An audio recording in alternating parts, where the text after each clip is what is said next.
You are listening to the Vibrant Life Podcast, episode 60. The Vibrant Life.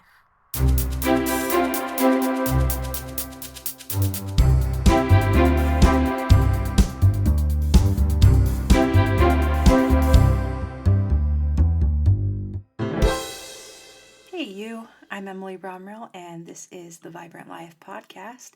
Thank you so much for joining me today. We are at 60 episodes, my friends, and that is simply tremendous. It's crazy how fast time has flown by. I feel like I've learned and grown so much personally in my effort to share some of life's lessons with you. And I'm not a medical professional or an expert in self-help or psychology, etc. I'm just another human trying to figure things out. And it means a lot that many of you are on this ride with me. If you feel that this podcast has provided some value in your life, I'd really appreciate a quick review on Apple Podcasts or whatever platform you'd like to listen on. And while you're at it, if you want to hit that subscribe button to stay in the loop when new episodes come out, that would be awesome. Let's keep the momentum going and the community growing. I do my best to be real with y'all, and I hope that you know I'm dealing with the good, the bad, and the ugly, just like everyone else. I don't like to emphasize my struggles necessarily because my life really is wonderful and I am so blessed. But the last couple of weeks have been kind of tough. Definitely some good days and some bad days. I have chronic pain. I have fibromyalgia, which has been a new challenge in the last year or two. It's a challenge learning how to manage that. And also, recently I had the stomach flu, which was a doozy. And then yesterday, I had some back injections to try help manage my pain, but it can kind of cause things to flare up initially. So the last couple of days have been kind of challenging. And I'm not trying to complain, but I just want to be real with you. And as I was pondering on what I wanted to share with you this week, I remembered an exercise I did a while back, probably a couple of years ago, where I decided to list ways to cope with depression and anxiety from A to Z. And sometimes we don't realize the benefits of our struggles until we look back with a higher perspective, right? 2020, what is that? Hindsight's 2020. Anyway, but lately I've been so grateful for these tools because I still have my mental health things, but I feel like I've kind of learned how to manage my mental health. Not to saying I don't have bad days now and then, I do. But I feel like these exercises also have helped me so much as I've been dealing with this physical pain. So today we're running through the list. And if even one of these things helps you, then this podcast is a success.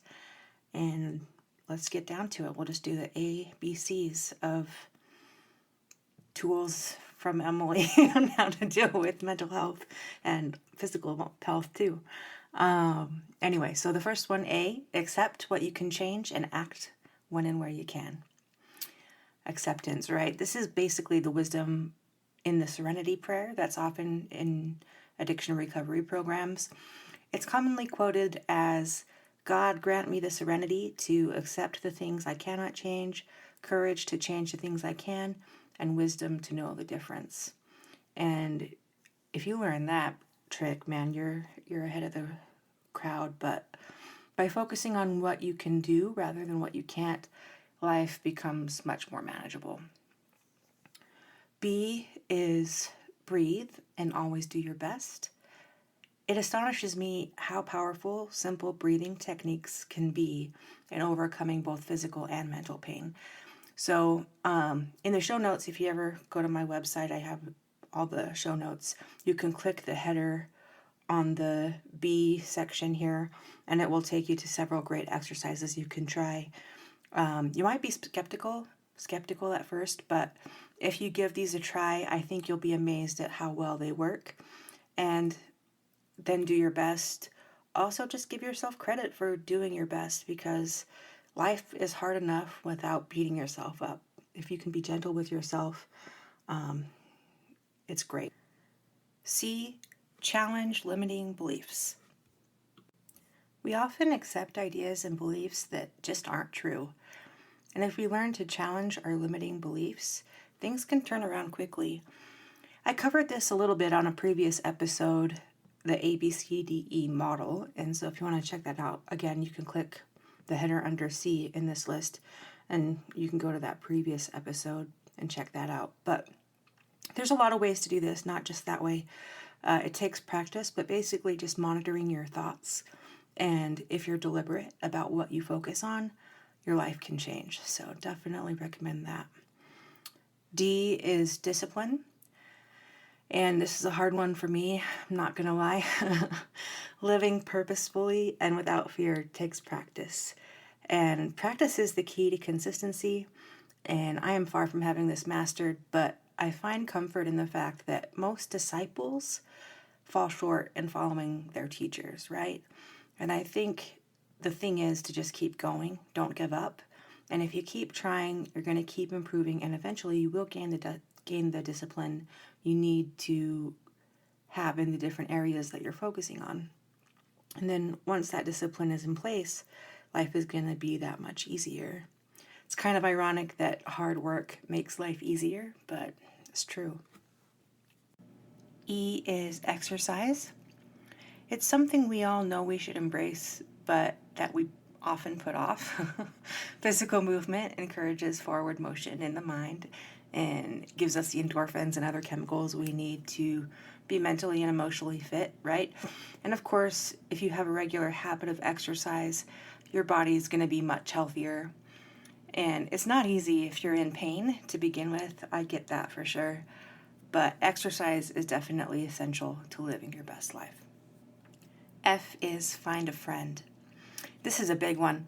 Don't try to do things on your own. And sometimes I struggle with that. But we all need the support of our friends and family. And it's important to reach out to others. Don't isolate yourself. And even if all they provide is a listening ear and a shoulder to cry on, sometimes those are the two things that mean the most. So find a friend. G, play a game. Playfulness diminishes the weight of heavy thoughts. And just like Mary Poppins explained, in every job that must be done, there is an element of fun. When you look for the fun, you're going to find out that life is much more vibrant. H is help someone else. It's easy to get a little self-centered when life gets hard. And I think we all have that temptation to kind of throw a pity party at times, but that might be the worst thing we could do. And if we look outside of ourselves and help others, we often find that our troubles are much easier to bear. And the benefits we receive in helping others are often greater than what we give. It's marvelous. I is for I statements. And I statements are useful in relationships. You probably have heard of them if you've done counseling or done other self-help work. They force us to take responsibility for our thoughts and feelings, and they prevent us from blaming others and from being kind of, what's the right word? Just contentious, I guess. And so rather than accusing someone else, you're explaining where you're coming from. So, for example, you might say, I felt embarrassed when you told that story to our friends, rather than you always share private info, etc. Or it could be anything, but just focus on the I's rather than the U's. And you might be surprised at how much smoother difficult conversations go by using I statements. Another thing that they do is define how you feel. So if you've been around kids, you know that they don't always know how to express their feelings, right? They act out. But a helpful adult will often teach children that they're feeling angry or shy or embarrassed, and they just don't know how to communicate that. And we teach them, hey, you must be angry or whatever. And it's easy to confuse ourselves as adults, too, in our emotions. So if you take a minute to use I statements, it really does help you define your emotions that you might not even know you're feeling. J is keep a journal. I'm a writer and a reader, so I know firsthand the difference writing things out can make. Keeping a journal is a wonderful way to get things out of your brain so you can work with them. Also, looking back at where you've come from and the progress you've made is extremely rewarding. K, you can probably guess, be kind. Kindness is a superpower. Being kind to others opens up more opportunities and creates more connections than maybe anything else. And when you're kind to yourself, you open up the way to fulfill your great potential. So be kind. L is listen to music and other soothing sounds. Music is one of the most healing forces in existence. I highly recommend learning to play an instrument or singing, but even just listening to music that inspires you makes a huge difference. Also, just going outside to listen to the birds sing or listen to the wind in the trees.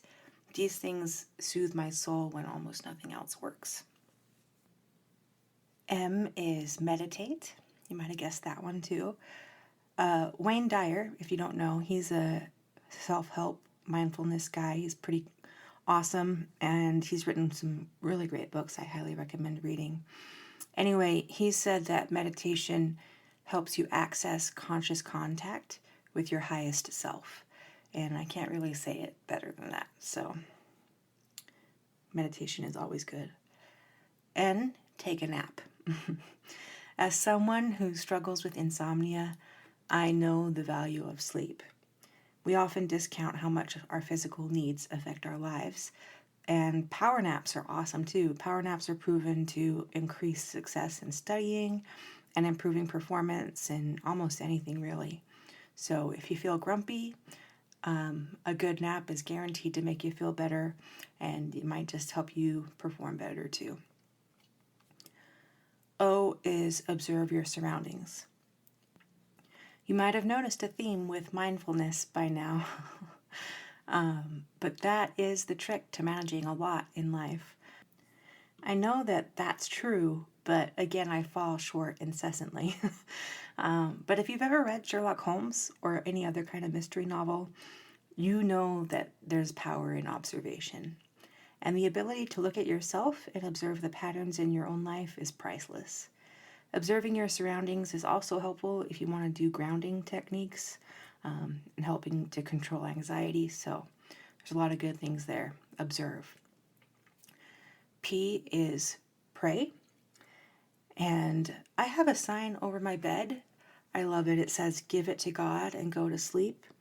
And to me, this is more than just accepting what you can't control, which is the first thing we talked about. But this is believing that you have a Heavenly Father who's actively working for your good. And it's not always easy to have faith, I know, but prayer helps. And I have a testimony that God answers our prayers. Sometimes the answer is no. Sometimes the answer is not yet. But if you open up your mind and ask with a sincere heart, I believe you will be able to feel Heavenly Father's love for you. And once that happens, it's easier to move forward. And your situation might not change on the outside, but just feeling that love and knowing that God is working for you changes everything on the inside. Q is ask questions. And I guess this goes right along with everything, right? With being prayerful and also being observant. But I found that I'm running on autopilot more than I should be sometimes. And my autopilot is set to survival mode. And that's not the place I want to be, right? But if you become curious about your life and if you ask questions, you're going to find answers. You got to ask a question before you get an answer, right? And also being curious and fascinated with life is really the best way to live.